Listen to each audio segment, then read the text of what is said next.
presenting Joel McCrea as Jace Pearson in Tales of the Texas Rangers.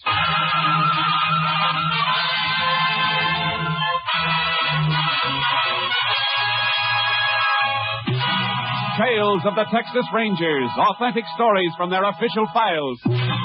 Texas, more than 260,000 square miles, and 50 men who make up the most famous and oldest law enforcement body in North America.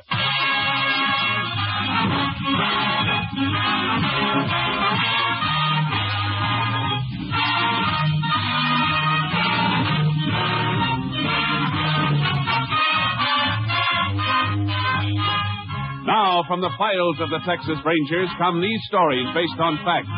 Only names, dates, and places are fictitious for obvious reasons. The events themselves are a matter of record.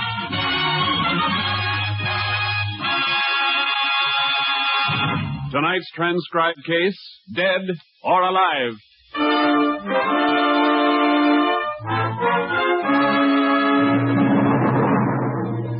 At exactly 9:13 a.m. on Wednesday, April 16th, 1947, the French freighter Grand Camp, carrying a highly explosive cargo of ammonium nitrate fertilizer, blew up in the harbor at Texas City, Texas. It was the first in a chain of explosions as chemical plants, tin smelters, and oil refineries disappeared in blasts and flame. Shortly after 1 a.m. the next morning, the major chain reaction was set off. The explosions rocking the city of Galveston 10 miles across the bay, where excited crowds gathered in the streets watching the raging flame-pierced sky. X-ray. Texas City death toll 300. Hundreds more missed and scores of bodies unidentified. Paper, mister. Yeah, give me one. Here. Read about it. Unidentified death toll. Where are the names, Vance? Where's the list of the dead? Well, they only got a few of them identified. Well, is Ralph's name there? Wait a minute. No, he's probably all right. A working square like him would be. But he worked at one of the refineries. They're burning. Stop blubbering. You want to attract attention to me? No, Vance, no, but he is my brother. I gotta worry about him, too, don't I? Yeah. Come on, over here into this doorway. Look at that blaze over there across the bay. What a spot to clean up. Money, jewelry must be laying around the streets. Just wait. Vance, aren't you crazy? There'll be police there, rangers. You're in enough trouble now. Yeah, Lou, you're right. But I'm getting out of it now, for good. And that place over there is going to do it. Maybe your brother Ralph is one of the dead they haven't identified. You got to go there, baby. If he is, you'll have to identify him. Oh. If he is there, in with the ones they don't know. There's nothing you can do to help him. But you can help me. Vance, what do you mean? Well, if you find him there, baby, you can identify the body and say it's mine. Vance. You want me in the clear, don't you, baby? They won't be chasing after me if they think I'm dead, don't you see? But my own brother. What are you asking me to do? I'm asking you to do as you're told. You want to walk out on me, go ahead. But if you don't, you're going to want me to keep on running for the rest of my life? Well, let them get me and send me to Huntsville for 10 to 20? Oh, I don't want anything to happen to you, Vance. You know that. Well, then show me, baby. Show me. You can't help Ralph if he's over there, but you can help me, don't you see? I'll get out of here tonight. And I'll let you know when to meet me. Maybe at that resort place we passed near Lake Blue Water. We'll be free, baby. You and me. Free from there on. But how? What do we do for money? That'll be taken care of, too. There's a safe in Landstone. I've been itching to get at it for a long time. One last box job, baby, and enough to see us through. Now go ahead right now. And remember, if you find your brother, he ain't Ralph Brenner. He's me, Vance Young. And come back, pack up, and stay put till you hear from me. From then on, it's gravy. Nobody ever arrests a dead man.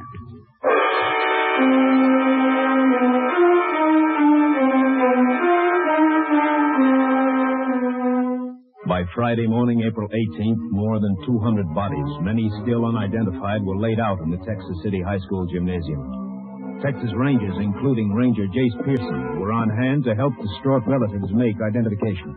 I can't believe it. You're sure your husband isn't in any of the other places where bodies are being found? No, Ranger. He may be all right. Lots of men have been so busy helping others, he may be one of those. Oh, if only he isn't here. Let's hope he isn't. The embalmers are still working on more bodies over at McGar's garage. It's the only place handy. Keep your hopes up, but don't hope too much for a while. I'll be all right. Might as well start looking through this next row now. That pretty bad cases. Recognize anything on this one? No.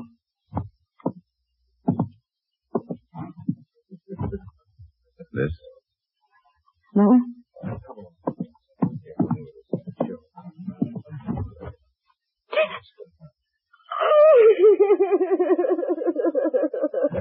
I'm sorry. I'm very sorry, ma'am. Are you sure? That ring on his finger. I gave it to him a long time ago. It isn't easy, but try and get a grip. I'm all right, Ranger. You better give me the name for the tag. His name is Vance. My husband, Vance Young.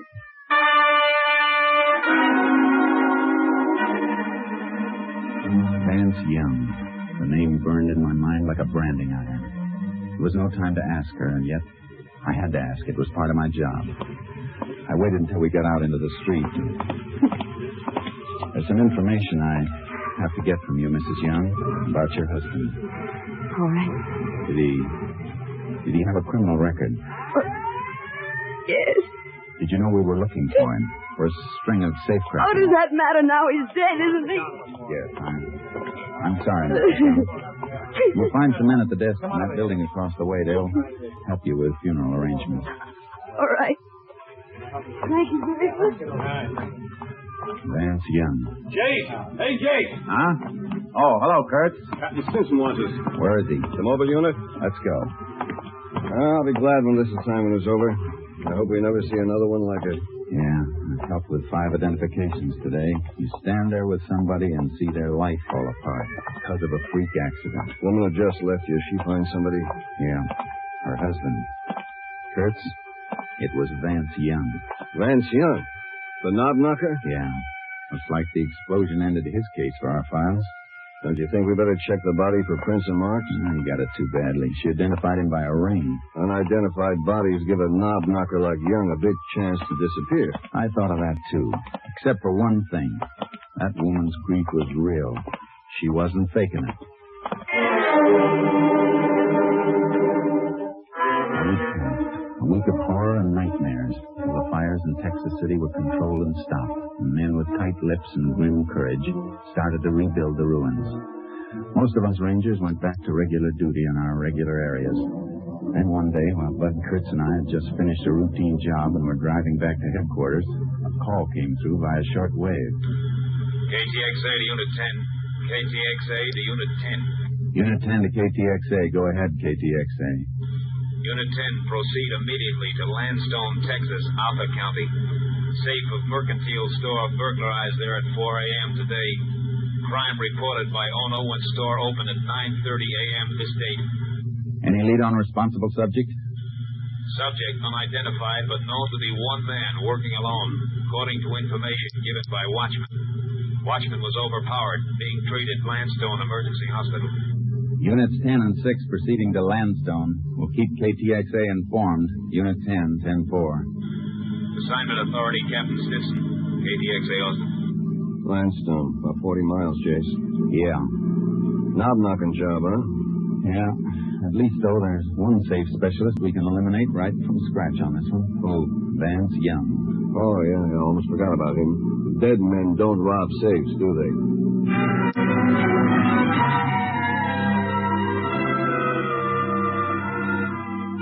We reached the Landstone Mercantile Store at 11:15, and Sheriff Joe Pastrone showed us through.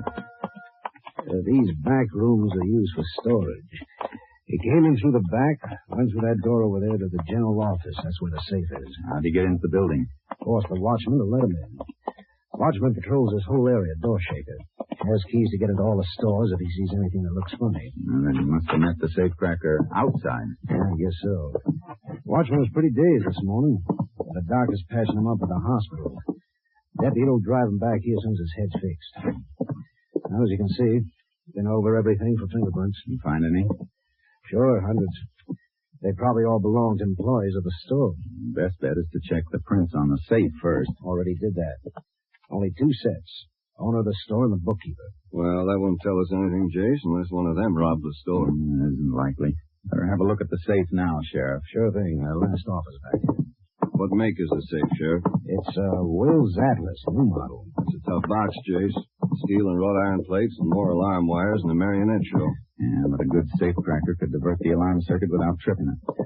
And the box is a cinch because he's got the wire hose to start working on. Here we are.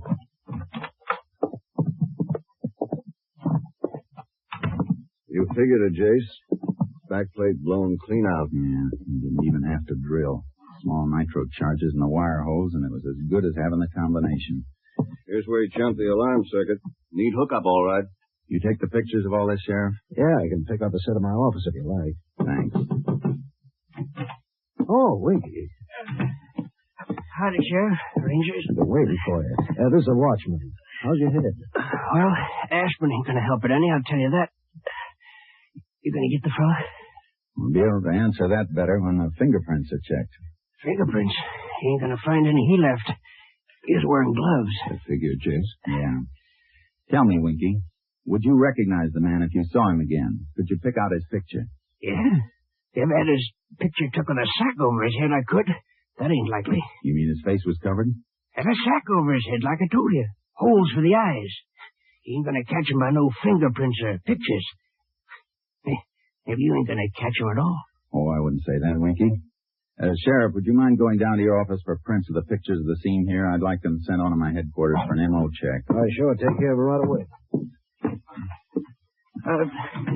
What kind of check is an MO check, Ranger? It means modus operandi, Winky.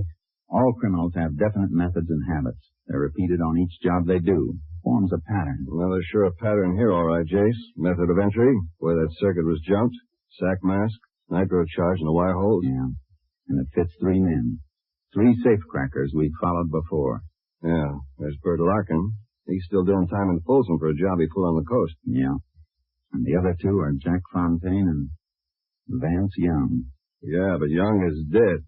That leaves us Fontaine. You mean you know who did it? Well, without nothing to tell you? There's plenty to tell us. Modus operandi can be almost as good as a fingerprint or a signature. I'll be winged. Maybe that fellow's going to pay off for slugging me after all. And for hurting my arm when he grabbed me in the alley there. How'd he grab you? Show me.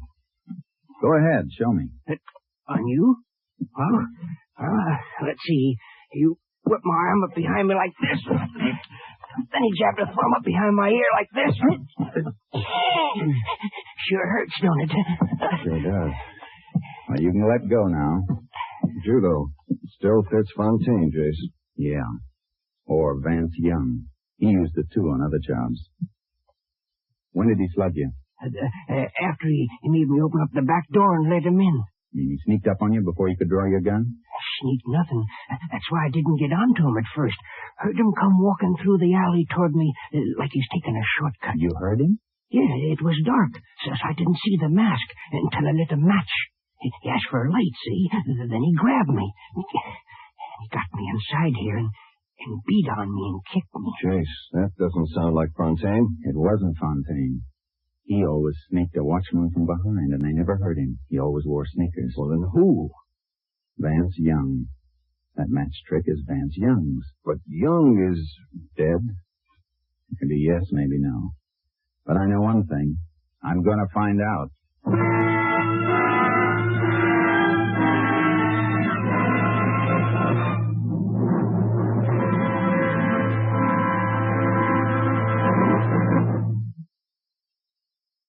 You are listening to Tales of the Texas Rangers, starring Joel McRae as Ranger Jace Pearson. And now, we continue with tonight's case, Dead or Alive, an authentic story from the files of the Texas Rangers.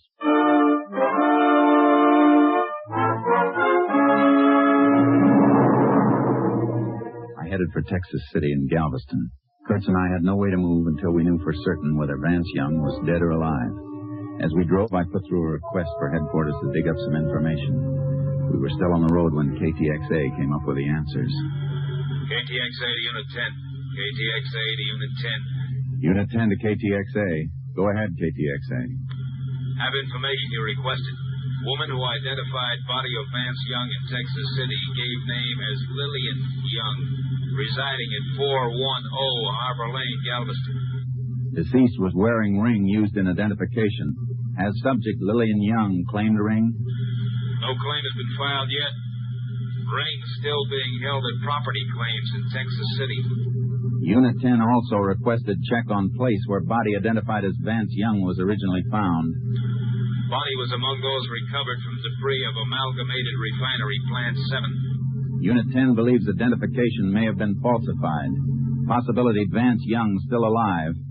Units 10 and 6 continuing investigation. May be tied in with robbery in Landstone, Texas. Proceed. Keep KTXA informed. Authority, Captain Stinson. Unit 10, 10-4. KTXA, Austin. You get that address, Gertz? Yeah. 410 Harbor Lane, Galveston. If we're right, she may have cleared out by now, but we've got to try it. What do you want me to do? I'll drop you at Texas City. Get that ring and check every living person who worked at Amalgamated. See if any of them remember that ring and the man who wore it. Right. I better call KTXA again, have that marriage record traced. Find out when and where that woman married Young. What her maiden name was, everything we can get. To be in Texas City in a couple of minutes, I can start the check from there and bring the information to you where we meet. A Harbor Lane address in Galveston.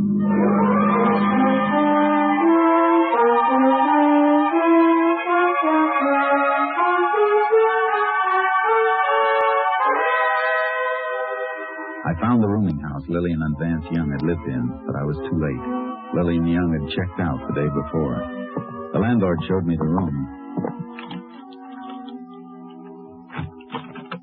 They lived here 5-6 months, old soul. You get to know the husband very well?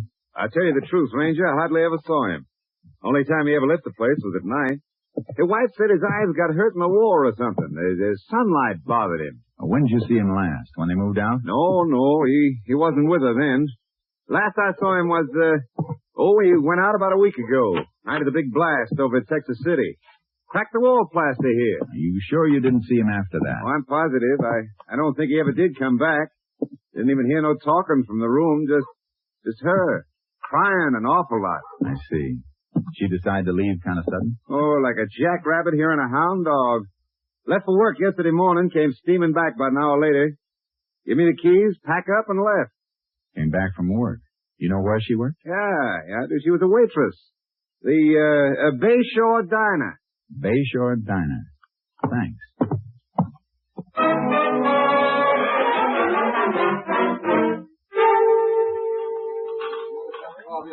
So she up and quit on me just like that yesterday morning. Right smack in the middle of the breakfast rush, too. Because the postman come in and give her a special delivered letter. Who is it from? Who is it from? With 20 orders of ham and in the fire, I got time to read a mail? All I know is she leaves me the serving, the dishes, and the cleaning and everything. Stop beefing, Chuck. That little old gal had trouble. Yeah, you should talk. All you got to do is drive one cab. You don't have the serving and the dishes and the cleaning and everything. Why don't you find yourself a little old chaplain to hear your troubles and give me some coffee? Come on. Okay. Maybe you can tell a ranger more about Lil than I can. Hanging around her and making eyes at her all day. You took her out when she left here. Is that right, driver? Did she leave here with you? Well, she hired my cab, if that's what you mean. Where'd you take her? Well, I took her home. Waited while she packed some things, then rushed her to the bus depot. She said somebody in her family was sick and she had to go help them right away. I guess that's what the letter was about. I was sitting there having my breakfast like I always do, and I understand. But what about the bus depot? You know what bus she caught? The northbound toward San Antone. Cut it mighty fine, too. Got there just about a minute before the bus pulled out. Would have made it a lot easier if she didn't make me come dashing back about a mile after we left here. Back here to the diner? No, back to the laundry down the street. Guess she had some stuff in there. Although she didn't bring a bundle out with her. And then on top of that, she says she can't pay me. Not that I'd mind, except for the 10 extra blocks back to the laundry. I could have put the flag back up if she told me beforehand. You say the laundry's right down the street? Yeah, about half a block. Thanks. I'll walk down. Hey, Jake! Hi, Kurtz. Fellow at the rooming house told me you came down here. Yeah. Find out anything on that ring? Plenty. A couple of men who worked at Amalgamated recognized it. Belonged to a plant man named Ralph Brenner. Then it wasn't Young. No. I got that rundown on Young's wife. Her maiden name was Lillian Brenner. The guy she identified was her brother, not her husband. And that's why she was broken up. I knew that part wasn't an act. Come on. Where are we going? We're going into the laundry business.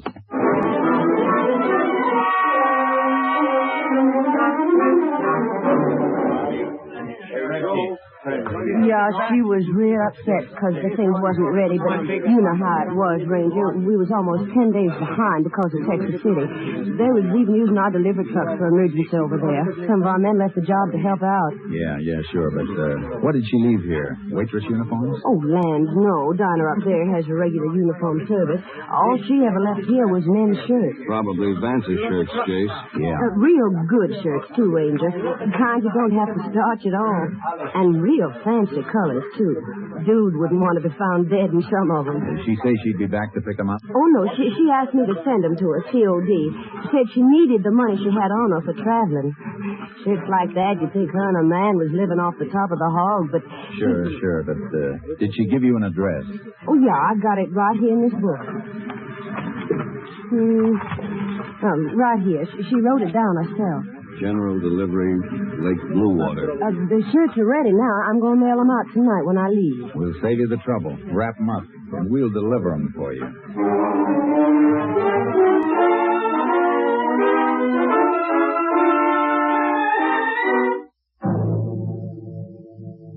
Kurtz and I headed for Lake Bluewater, towing our horses in the trailer, ready to follow Vance Young no matter which way he moved. It was dark as we drove into the town. The clock on the courthouse was just striking 9. Not many people on the streets, Jace. Looks like everything's closed up for the night except for the movie and the drugstore. Better find a place and turn in. I think we ought to drive out of town, camp someplace off the lakeshore, walk the horses out for a while. I thought we were going to plant that laundry bundle at the post office in the morning, watch for a pickup. We are. Well, why not pasture the horses at the edge of town, find accommodations right here? If we stay in town overnight, it may start some talk. Talk drifts. We don't want to tip our hand. I guess you're right. Well, let's get out to the lake and find a campsite. Funny thing about Young's wife remembering his shirts. Guess it's force of habit for a woman. Strong thing, Habit. His safe-cracking habits told us he was still alive. And now maybe her habits are going to make him wish he was dead again.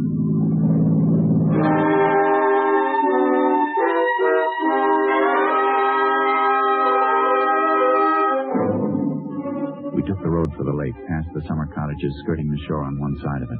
Then as we rounded a curve and passed a house and a group of resort cabins, I spotted something.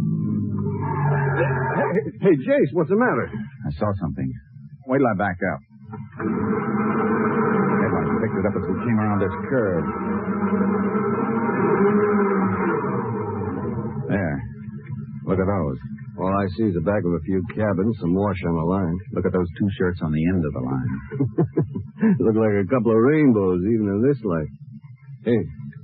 That's the kind of color scheme Vance Young goes in for.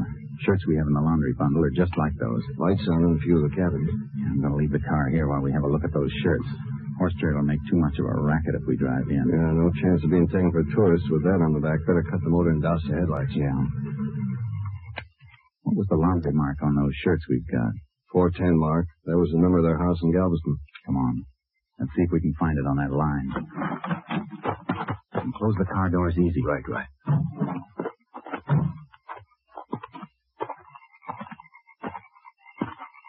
Take one of them down so we can get a better look at it. What's the matter? Clothespin stuck. There, I got it now. Hold it low to the ground. I'll cut my hand over the flashlight. Good. There it is. 410. These belong to our boy, all right. Quite a few cabins, Jace. He's in one of them. That's all we have to know. Come on. Start with this end cabin and go right on down the line. We better be ready for anything. Here's the first stop. Dark, Jace. Yeah, you have to feel your way around. Doesn't seem to be anybody living here.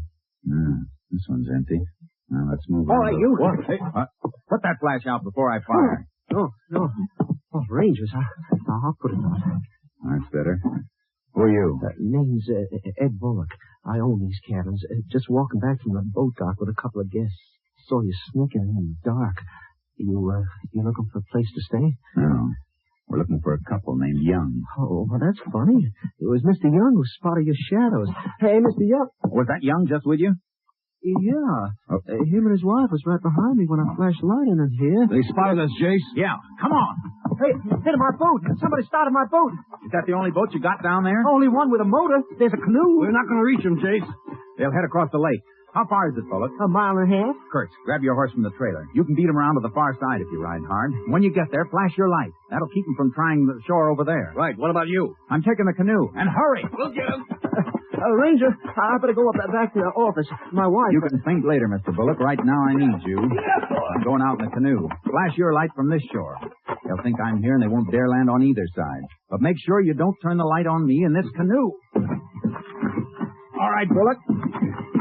Turn your light on as soon as I get out in the open water.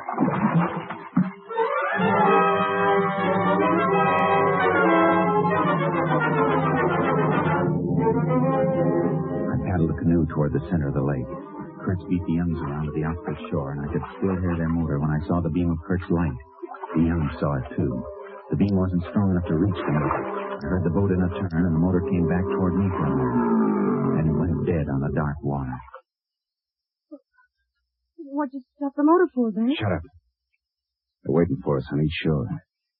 Their lights don't reach us. Thanks, we gotta get out of Will here. you shut up and let me think? There's a little wind. The boat will drift to the far end of the lake. But that's so slow. Well, what do you want me to do? I can't swim like you can. Why can't you use the oar? Because the oarlock's sweet, stupid. They'd hear him. Yeah, there's only two of them. They can't cover the whole shore. Gee, Vance, it's so dark. And Hey, I hear something. What? Something in the water. You're crazy. Can't you see the lights on the shore? Well, thanks, I do hear something. I see it. It's a canoe. What? Don't move, Young. I'm coming into your boat. What, you? I'll brain you with the sword. Look out! Help! Help! Let go of me.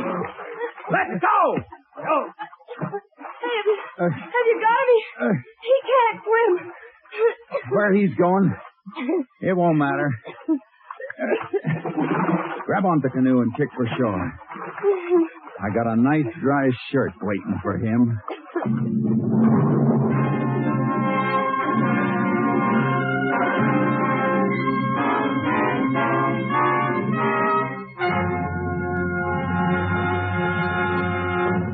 Convicted of robbing a safe in the mercantile store, Vance Young, on the basis of his previous record, was sentenced to life imprisonment at Huntsville.